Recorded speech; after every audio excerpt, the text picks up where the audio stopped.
Gabriel García Márquez, un genio de la literatura hispanoamericana. Hoy venimos con una temática un poco diferente, porque nos centramos, como decimos, en este genio de nuestras letras, probablemente una de las figuras que más ha marcado la lengua española en el siglo XX a través de sus libros, ¿verdad, Emilio?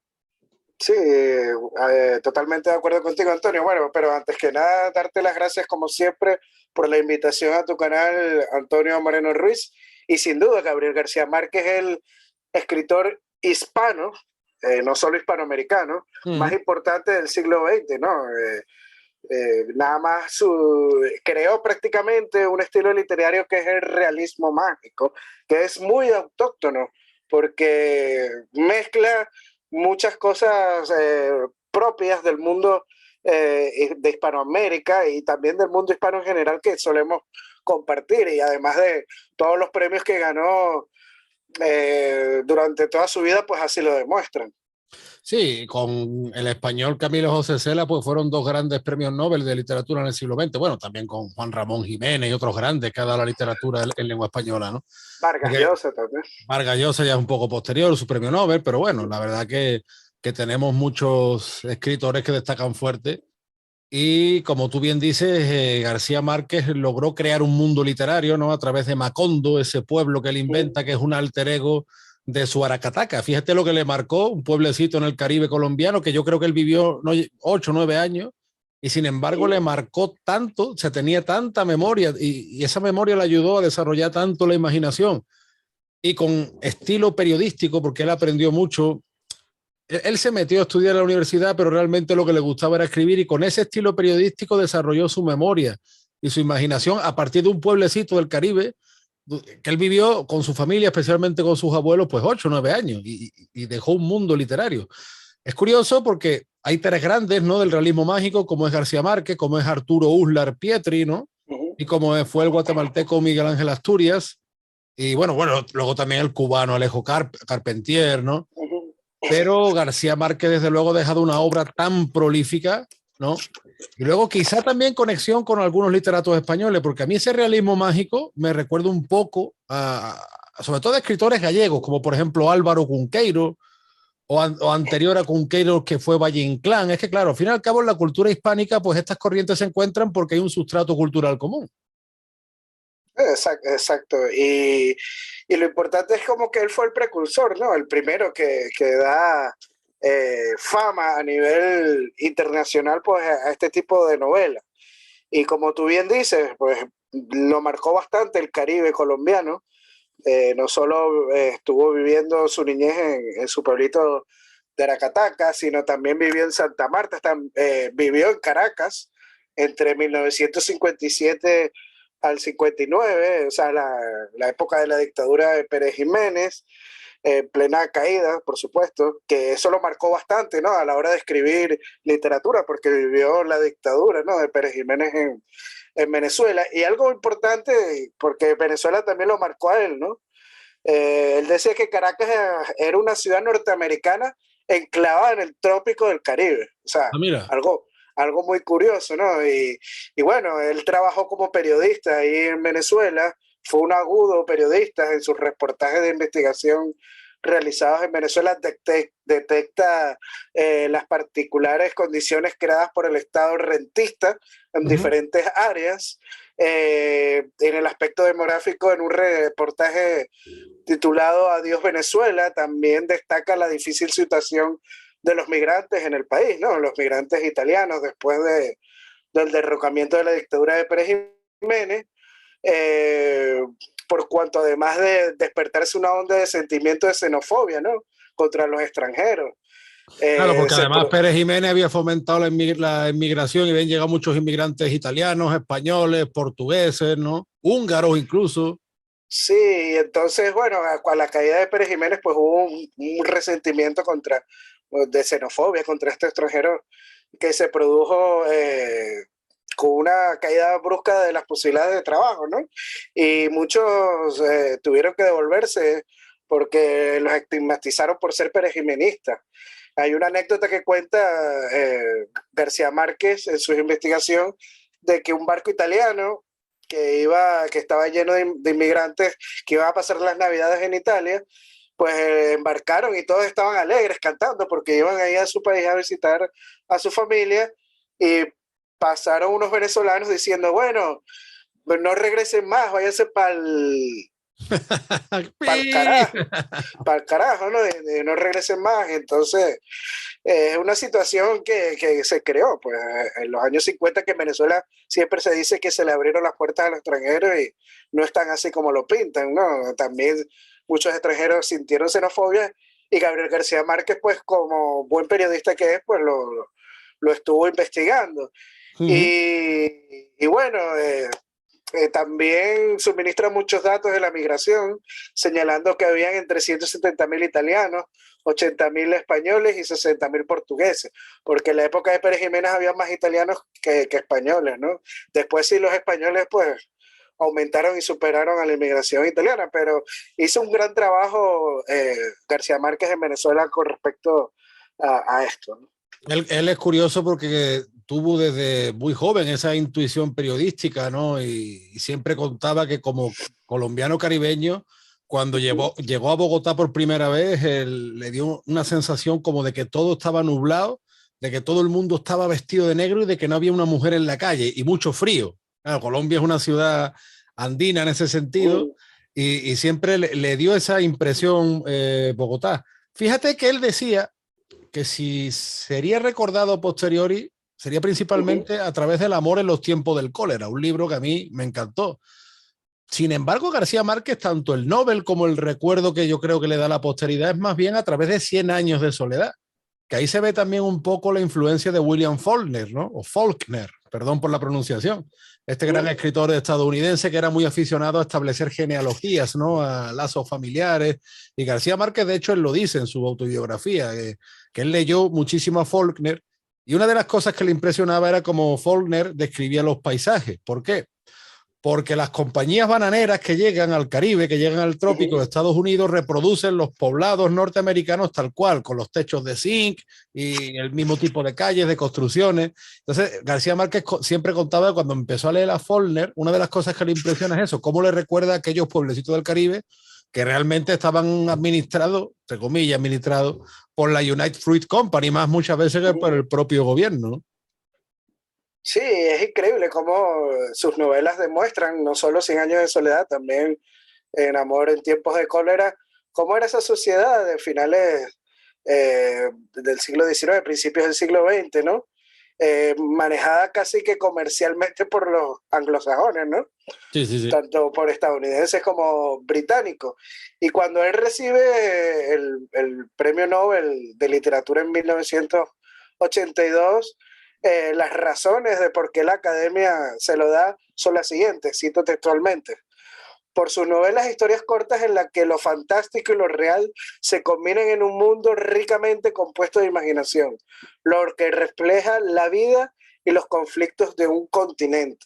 O sea, ¿qué más podemos decir de 100 años de soledad? Y además Pues la habilidad, Emilio, que tenía él para captar al lector. Cuando uno empieza a leer Cien años de soledad, las primeras palabras es, recordaría en el pelotón de fusilamiento cuando su padre lo llevó a ver el hielo. Entonces ya ahí, o por ejemplo en Crónica de una muerte anunciada, el día que iban a matar a Santiago Nazar y ya te tiene expectante hasta el final. O sea, él era muy, en ese sentido, era un escritor que conseguía captar la atención del lector muy bien.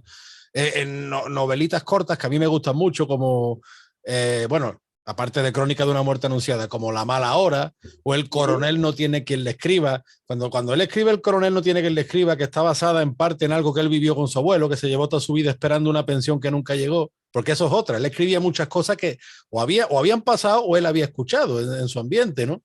Y te tiene hasta el final, pero es que con las novelas más largas pasa exactamente igual, porque en esa de Cien años de soledad, cuando tú ves a Aureliano Buendía delante del pelotón de fusilamiento, tú dices, ya esto no me lo pierdo. ¿no? Y que para los anglosajones mucha de la acción que él relata pues le parece inverosímil, pero nosotros a los hispanos cuando las relata nos hace recordar casi que el día a día, ¿no? De lo que uno puede vivir en nuestros países y de ese mundo tan inverosímil que puede ser la política también, porque Sí, no. él mezcla mucho la política y todos estos tiempos de dictadura que se vivieron en el Caribe, ¿no? Y lo refleja muy bien. Ok, para serte sincero, Antonio, yo tengo cierta debilidad por otra novela de él, que es El general en su laberinto. Hombre, hombre. Ahí Y, te digo una cosa, ahí García sí, Márquez mete unas pullitas muy interesantes. sí, totalmente. Yo creo que es el primer escritor que describe a un Bolívar de carne y hueso. Nadie anteriormente se había atrevido a esto, porque Bolívar siempre ha sido una figura como un santo, ¿no? Sí, sí, no. Un dios, ¿no? La religión bolivariana. Y ya García Márquez, bueno, con lo admirado que era, él sabía que podía hacer esta novela y que le iba a ir bien, porque fue un éxito en ventas, ¿no? Eso no Y hay es duda. curioso porque tanto en El general en su laberinto como en El amor en los tiempos del cólera, él refiere muy claramente la ayuda de Inglaterra a la independencia, cosa que muchos Ujú. pretenden negar, pero García Márquez no se cortaba y por eso te digo, de vez en cuando, hombre, El general en su laberinto más, ¿no? Pero incluso en otras novelas que a priori no tienen nada que ver, como El amor en los tiempos del cólera, de vez en cuando mete unas pullitas que uno no se las esperaría, ¿no? Como que te sobresalta. Bueno, sí, sí, sí, sí, sí se las esperaríamos porque sabemos las tendencias políticas de él. No, claro, pero me refiero que ten en cuenta que la idolatría bolivariana no entiende de derecha o de izquierda y sin embargo, Sí, siendo García claro. Márquez apegado a la izquierda, muchas veces más por conveniencia a lo mejor que por convicción, es muy interesante y eso también te habla de que en Colombia siempre hubo escritores e historiadores más críticos con el proceso de independencia que, por ejemplo, en Venezuela o en Argentina, ¿no? Sí, por supuesto, pero también hay que tomar en cuenta que en los años 70 la izquierda hispanoamericana, más que todo, pues empezó con la moda del imperialismo, ¿no? Y las venas abiertas de la América Latina es un claro ejemplo de esto, ¿no? Y a lo mejor estaba influido por eso, por esta corriente. Pero, ojo, que lo que él está describiendo en las novelas es tal cual lo que pasó, porque Sí, prácticamente toda Hispanoamérica se convirtió en una colonia comercial sí, sí, británica, sí. lamentablemente es así. Es que es eso, claro. O sea, García Márquez además tiene eso, tiene el tema de crearte un mundo paralelo, pero como tú bien dices que es real y los anglosajones lo criticaban, la crítica francesa también fue dura con él se peleaba mucho con los críticos, ¿no? Porque decía, claro, que las cosas que contaba no podían pasar. Mire usted, esto es la vida misma. Yo cuando escribí Galería de Personajes Inciertos, yo me dejé influir mucho por García Márquez, por su estilo, porque es que sirve mucho también para explicar muchas realidades españolas. O sea, pero finalmente tenemos un sustrato cultural común que es evidente. Sí es verdad que García Márquez, tanto literato como persona, pasa que ya no, nos desviamos un poco, pero sí fue cínico muchas veces en sus actitudes personales, porque él critica un tipo de dictadura cuando estaba apoyando otra, ¿no? O sea, él fue un bastión que apoyó y le dio una, o le quiso dar una suerte de legitimidad al castrismo, ¿no?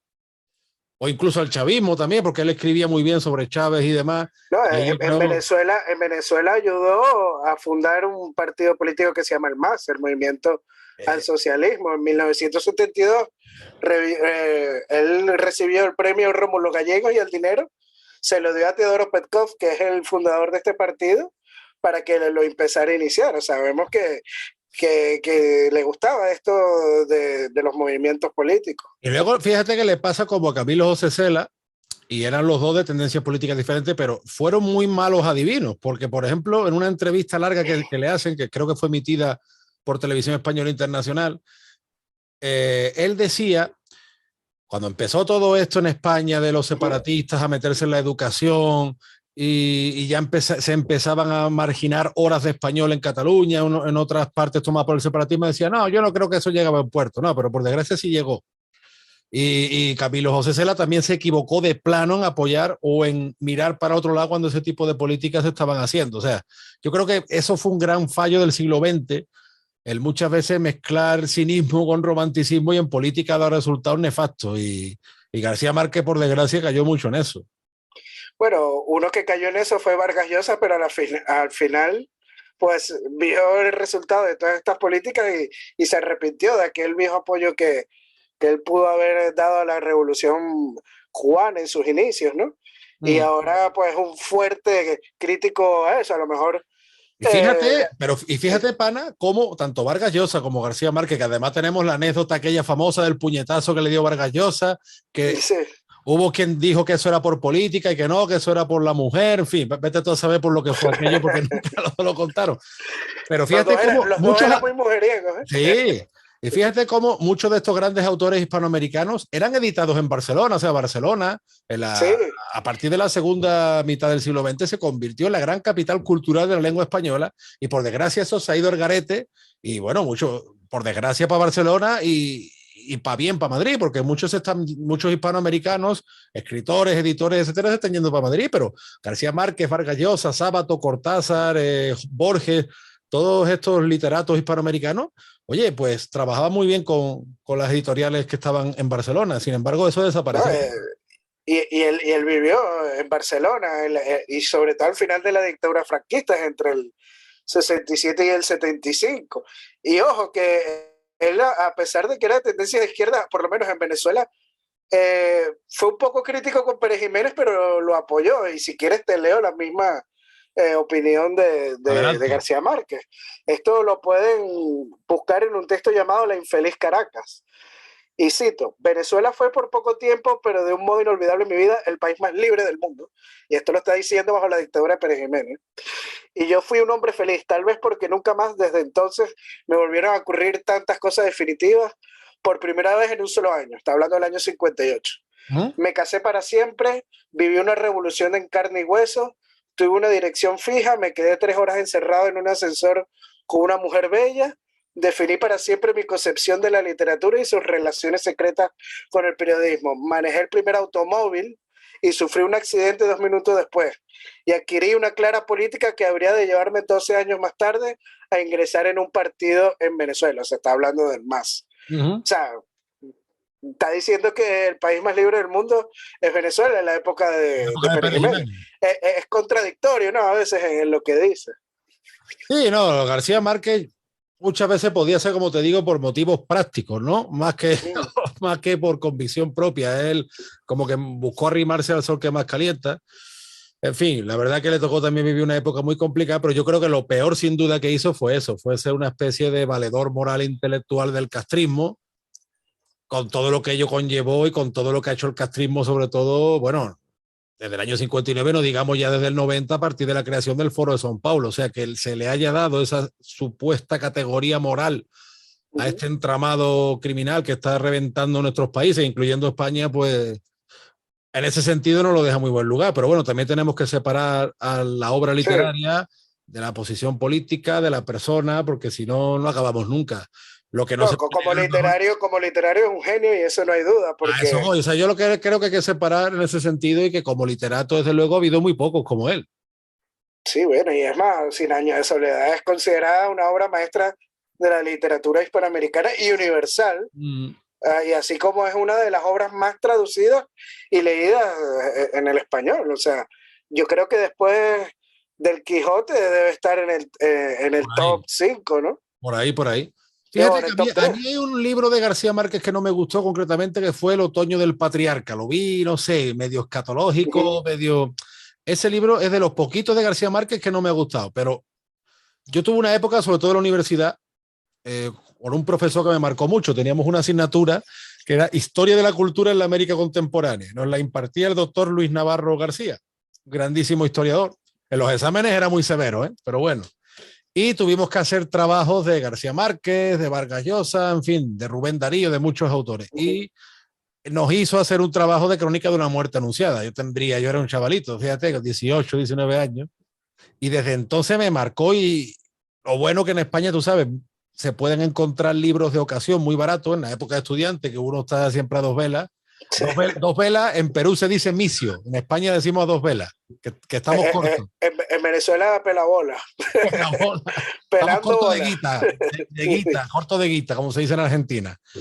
Y pues tuve la oportunidad de comprarme muchas obras de García Márquez a precios muy baratos por las ediciones de bolsillo y ahí fue, yo empecé la universidad a leer a García Márquez y hasta hoy no he parado prácticamente, ¿no? La Real Academia Española creo que también sacó una edición hace unos años, la sacó. Y bueno, ¿qué podemos más decir de García Márquez? O sea, Bueno, él estaba enfrentado sí. a la academia porque decía Sí. que tenía la lengua presa, que no le daba libertad a la lengua, y él mismo reconocía que tenía muchas faltas de ortografía, que sus escritores, sus correctores de estilo, perdón, sufrían con él. O sea, que él tenía ahí una relación de odio con los académicos.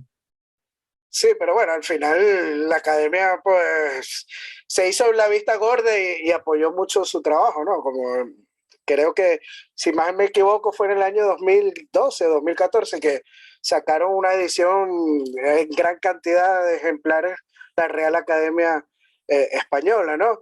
Y Fíjate bueno, o cómo es la sea, cosa, Emilio, que sí, Camilo José Cela contaba que García Márquez hubo una editorial en Barcelona que le rechazó 100 años de soledad. O sea, yo no sé quién sería el lince que le rechazó eso, pero yo me imagino que el tipo se se retorcería. habrá pegado, bueno, pues No dijo la editorial concreta que era, pero él lo dijo. Dice, vamos, hubo una editorial que le rechazó. Y él, además, esa novela la saca en una época que estaba muy mal económicamente, que ya tenía sus hijos, que no podía ni pagar el alquiler. Y fíjate tú lo que le cambia la vida a esa novela. sí, bueno, y se la cambia hasta económicamente, porque se vuelve prácticamente millonario, hablando de dinero. Colombia le hace un homenaje en sus billetes, en el billete de 50.000 pesos. Y esto es muy importante, Antonio, porque en Hispanoamérica no se le suele hacer homenajes a personajes del siglo XX, casi todos son del siglo XIX, la época de las independencias, y de verdad que Colombia en este sentido pues hace bien en hacerle y rendirle un homenaje a un escritor que le dio fama mundial, ¿no? A Colombia, que es Gabriel García Márquez. Tú sabes que García Márquez, cuando escuchó a un cantado flamenco que era el Lebrijano, se llamaba Juan Peña, pero su nombre artístico era el Lebrijano, dijo una frase: cuando canta el Lebrijano se moja el agua. Le impresionó. Además, el Lebrijano fue novedoso en su época porque hizo fusión de flamenco con músicas de Marruecos y demás. Y contaba el Lebrijano, cuando escuchó eso, le decía: mire usted, don Gravier, yo es que no sé lo que decirle. Y dice que le dijo García Márquez: déjalo, no digas nada. Él No, fue también muy amigo, aparte del Lebrijano, en fin, de Felipe González y de otras sí, personas que en el mundo de la política hicieron lo que hicieron. En fin, ya sería sí, volver. o sea, Fidel Castro, tal, sí, es como de su más conocido, pero yo creo que lo mejor que podemos hacer es quedarnos con lo positivo de Gabriel García Márquez, que sin duda es su obra literaria. Y no sé si para cerrar me permite citar una Adelante. frase que me encanta del general y su laberinto, ¿no? Y cito a Gabriel García Márquez en esta obra, en una conversación que supuestamente tiene Bolívar con Iturbide, ¿no? Y dice, la vaina es que dejamos de ser españoles y luego hemos ido de aquí para allá en países que cambian tanto de nombres y de gobiernos de un día para el otro, que ya no sabemos ni de dónde carajo somos. A mí hay una frase, bueno, más de la entrevista todavía, de la entrevista aquella que te mencioné, Uh -huh. cuando él decía que los españoles se estaban equivocando con toda esa fiebre europeísta, que se estaban olvidando de América, y dijo: aquí estamos sentados esperándolo, porque se refería a la emigración, ¿no? Tú sabes que por el Uh -huh. Cartagena de Indias, el Caribe colombiano, pues entraron muchos inmigrantes españoles, y él decía: volverán a América porque somos lo mismo, porque son españoles como nosotros. Digo, eso será un lapsus. Y yo eso lo quise incluir cuando le hice el prólogo a Francisco Núñez del Arco en el libro Quito fue España. Uh Digo, -huh. habrá sido un lapsus, pero ¿qué frase más lapidaria nos dejó para la posteridad García Márquez? Sí, porque si nos ponemos a ver y analizar la historia, eso es lo que somos, ¿no? Españoles de un lado y del otro del Atlántico. Totalmente. En fin, bueno, Emilio, pues yo creo que hemos retratado bastante bien esa personalidad literaria. Yo diría que pictórica, yo diría también, tenía mucho estilo de cine, ¿verdad? García Márquez. De hecho, se hicieron guiones sobre sus películas. Sí. Yo creo que Pero fue un hace escritor. poco se hizo la película de la película de amor en tiempos de cólera, Sí, bueno, que yo vi tuvo una mucho, versión, mucho éxito comercial, por cierto. yo la vi, la verdad que me gustó, creo que es bastante fiel al original dentro de sus Sí, licencias. está bien adaptado, claro.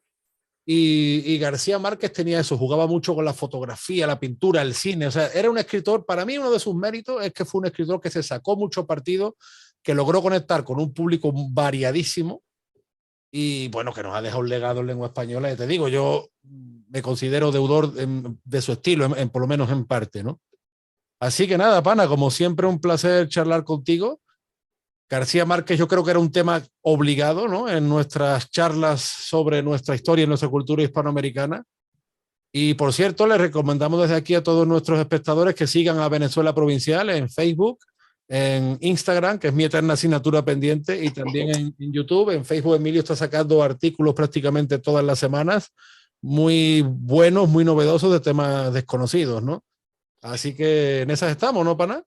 Sí, así es. Y bueno, también recordarle a los seguidores de Venezuela Provincial, seguir a Antonio Moreno Ruiz en sus redes sociales. Está en Facebook como página de Antonio Moreno Ruiz. En Twitter está como un andaluz indiano y bueno, también en su canal de YouTube Antonio Moreno Ruiz, que como siempre nos trae muchísima variedad en estos temas de la hispanidad. Listo, también saludamos a nuestros Patreons. Ya saben, pueden entrar en Patreon Venezuela Provincial o en Patreon Antonio Moreno Ruiz.